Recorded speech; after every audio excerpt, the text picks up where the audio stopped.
after watching the absolute masterpiece that was Oppenheimer, I decided to do it again. Or at least that's what I thought. I decided to watch another, some would call absolute cinema. I'm talking about Godzilla vs. Kong, if it's not obvious from the title. So, I decided to go to watch the movie in theaters, and I had a fun time, a really, really fun time. This is absolute cinema, and you are gonna find this movie fun, unless you are one of those critics who hate fun and who wanted this to be much more akin to Godzilla minus one. That somehow rhymed. I don't know why that rhymed, but all right, I'll take it.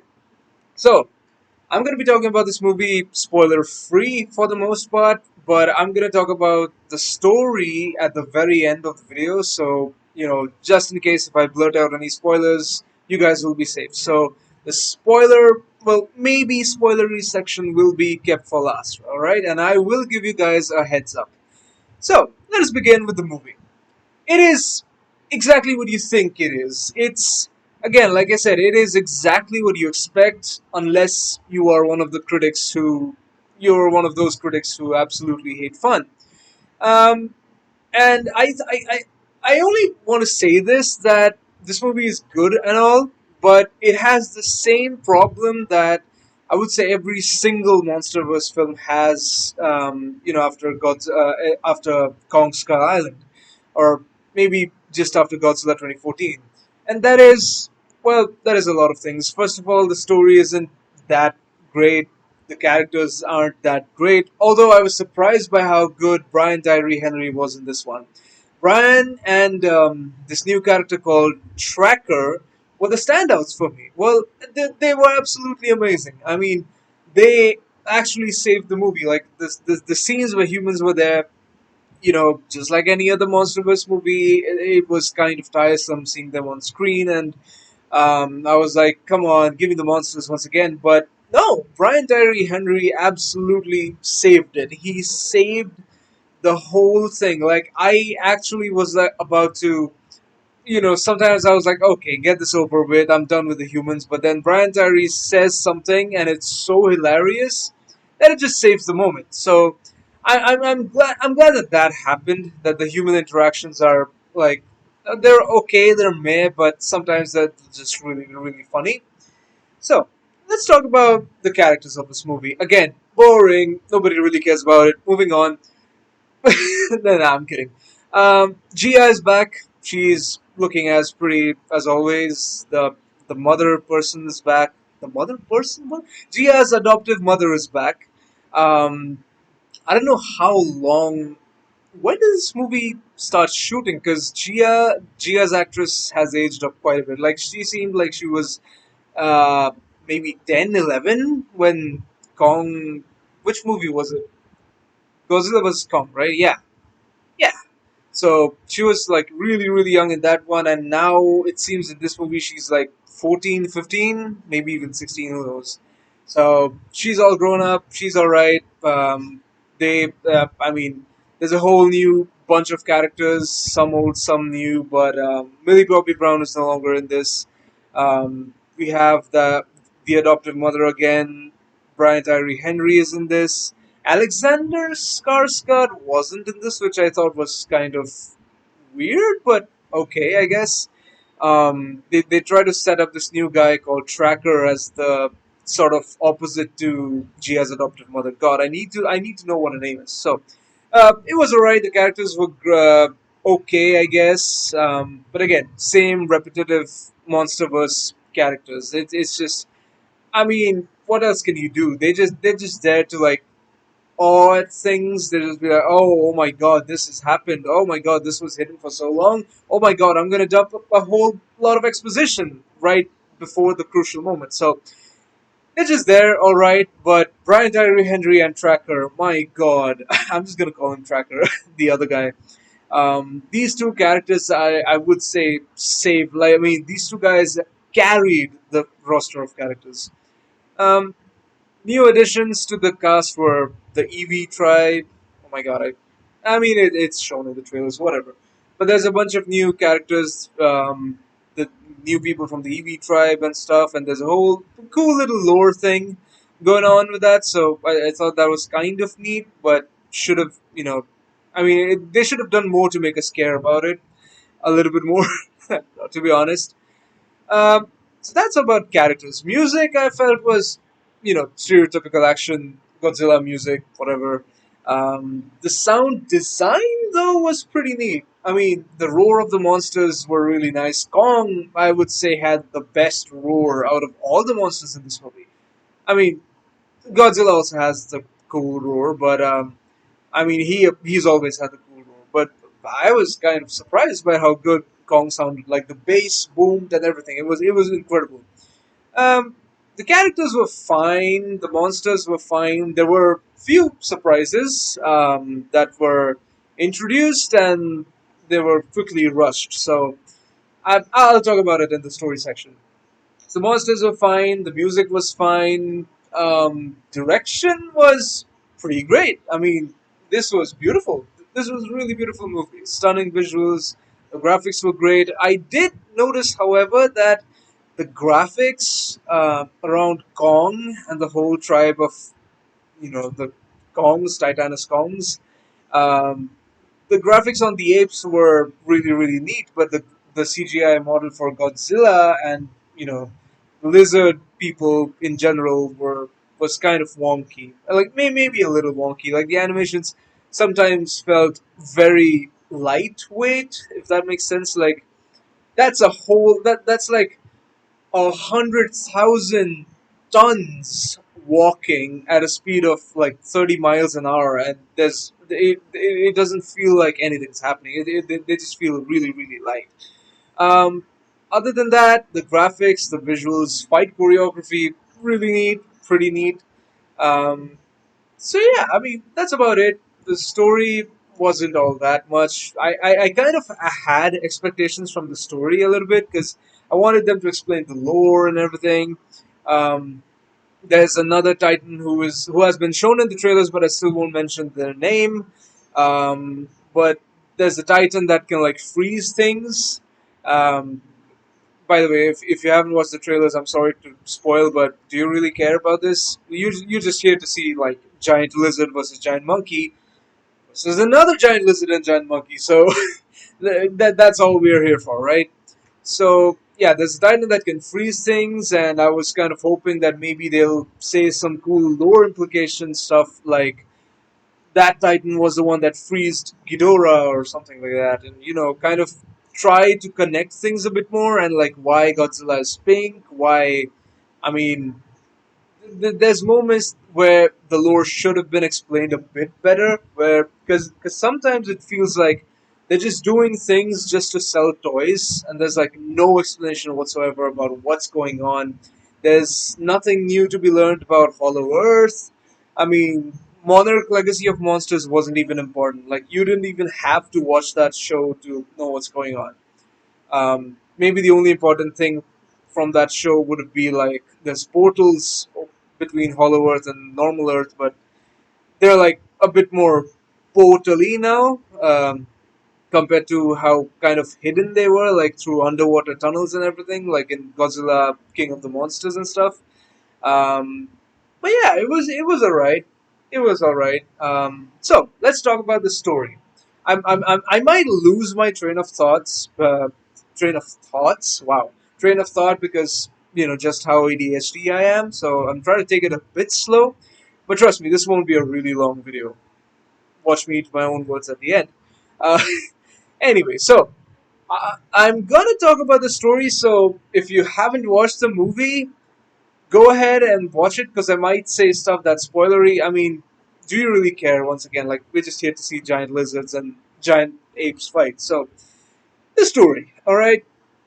Gia isn't the last living member of a tribe. There's a whole tribe living beneath the surface, which I was like, all right, this makes sense. But then their whole technology, I find it so funny that they try to make it seem super futuristic, but even if super futuristic, but like traditional and native. So I kind of feel like that attempt sort of fell off because it didn't come off as well as it should have. The Eevee tribe is fine. It's all right. They're led by Fala Chen's character, who was really stunning, and they also gave a lore-related reason to Jia's deaf and mute condition. The whole tribe is basically consisting of telepaths, so that's crazy. I mean, we literally reached like peak, the campiness of the 1900s Godzilla movies, with the space people and the aliens and all that stuff. So I guess that's what we're heading for. So yeah, that was alright. Kong, I would say the movie focused more on Kong rather than Godzilla. Godzilla just seemed like a really OP side character in this movie who just shows up, wrecks things, and goes away. Yeah, so that's what I basically felt. The whole I really liked what they did with Kong. I really liked how they sort of attempted to flesh out the lore a little bit, show his emotions a little bit, and it came off really really beautifully. I just wish we had more time because Scar King was set up as this big bad, this ruthless guy, and yeah, he is ruthless. He is really cunning. He's funny. He's smart, but he's also kind of just a big bully who, those bullies who once you hit back, they're just like, "Ow, you're not supposed to hit back," and they just never start bullying you again. Yeah, he's kind of one of those guys. And also, there's another Titan. Once again, ice powers. It's been spoiled in the trailers. I'm still not gonna say the name. Whatever. I mean, do you really even care? Whatever. There's this and the Titan, which who I thought would be like really bad, but again, you know what? I'm just gonna say this is a whole spoiler-filled section, so keep out of this section if you haven't watched the movie. So, Titanus Shimo, right? Which I think the whole name is supposed to be Shimura. I don't know. I saw this somewhere. I think it's supposed to be Shimura, and they just call her Shimo. Titanus Shimo, I thought would be some other, like, the hidden big bad in these movies.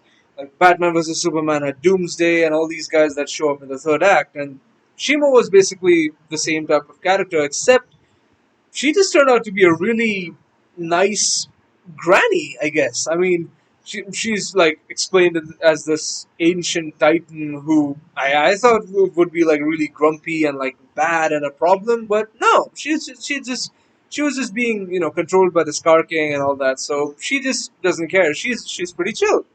So I like that. Also, we have Mothra back, and nobody is excited. I don't even understand how that happened. Like, they're doing some ritual in some temple, and there's no eggs or anything, but like Mothra just appears. Like it's like she had an invisibility shield around her cocoon or like pupa, and you know what? I'm not even gonna try and make sense of this because the whole Eevee thing was, I mean, it is sci-fi at the end of the day, but again, they could have done a better job at explaining things. Because the Hollow Earth is already way beneath the Earth's surface, and then you show us another layer that's even deeper than the Hollow Earth, and then you show another layer where the monkeys are hiding, and it's just kind of crazy. And in that deepest layer, there's a whole section that has been sealed off with like bio chemical camouflage and stuff, which is housing the EV people. And I was like, this is so damn cool. But also, I mean, we should have taken a little bit more time to like set things up and explain things, right? Like, this just feels a little too rushed. And somehow the EV tribe considers Mothra as their savior, which is kind of I guess it would be a slight retcon because yeah, on Skull Island they worshipped Kong, but I guess in the Hollow Earth they did not find someone like Kong, so they just went with the next big thing. So Mothra is back. She's a nice character, helps out a little bit, and then flies off. Whatever.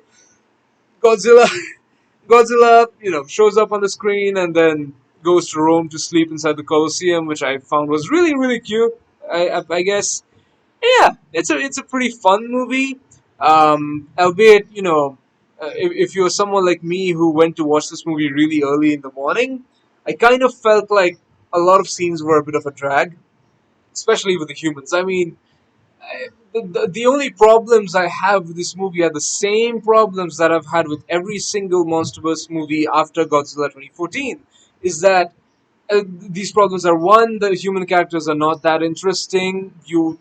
I mean, you actually tried in this. They actually tried in this movie, with Brian Tyree Henry's dialogues and Trapper, to make them a little bit more interesting and a bit more memorable. Gia is there as well, so she's memorable, I guess, as well. The visuals were really neat. Yeah, I was talking about the problems. The visuals are definitely not the problem, except for Godzilla's character model.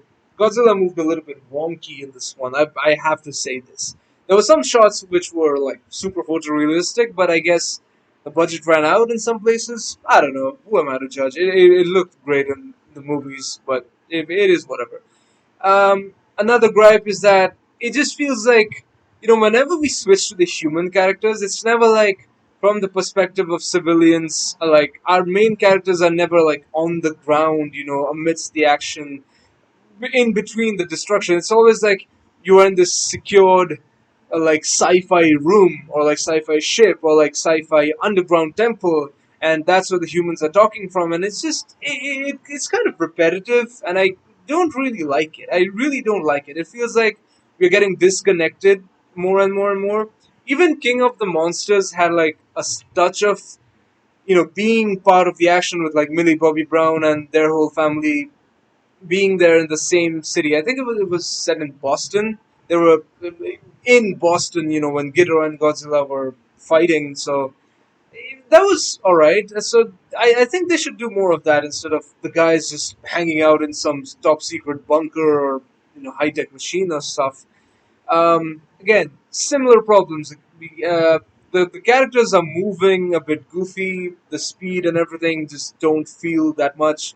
And I think I don't know if it's a problem with Adam Wingard's style of directing, but I've seen it in King of the Monsters as well, and I think it was directed by someone else. So who am I to judge? Who am I to judge?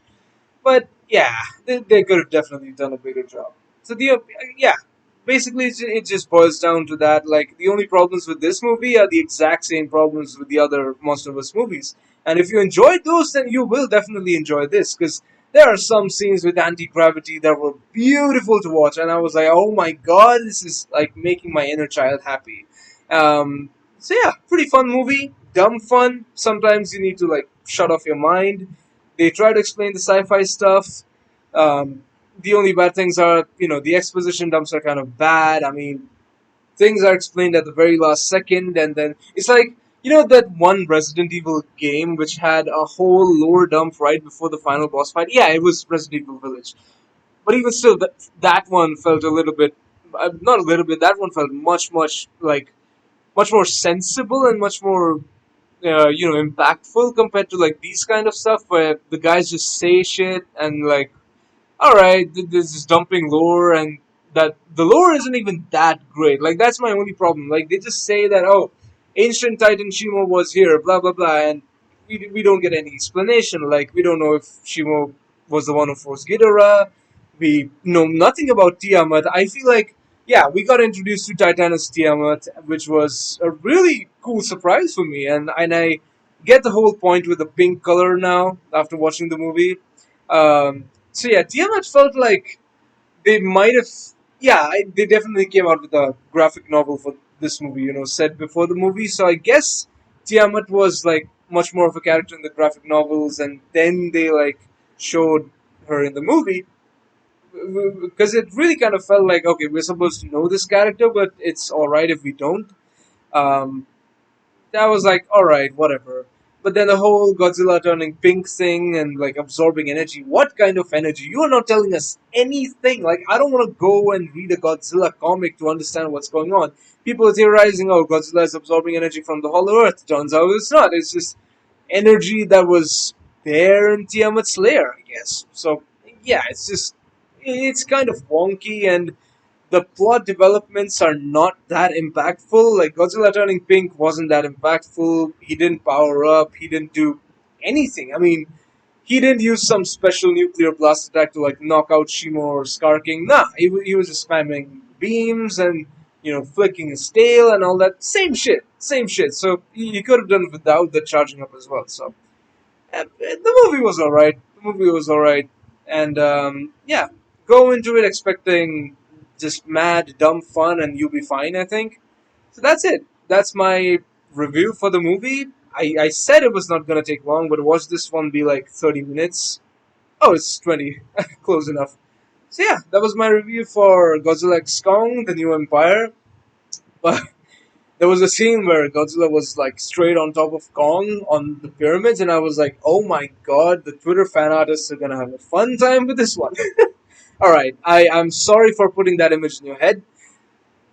As always, check out my other videos. I'm gonna upload on the weekend this time instead of the weekdays. I plan on watching the new Spider-Verse shot, some JJK manga read sessions and whatever. So check those out. It's gonna be a fun time. And yeah, as always, I'll see you in the next one. Watch this movie. Big giant lizard versus big giant monkey, and I mean it's not actually versus, but yeah, big monsters fighting. Who doesn't love it, right? So yeah, watch this movie. So thank you so much for watching. I'll see you guys in the next one. Take care of yourselves. Drink water. Summer is here. Don't get dehydrated. All right. Bye bye.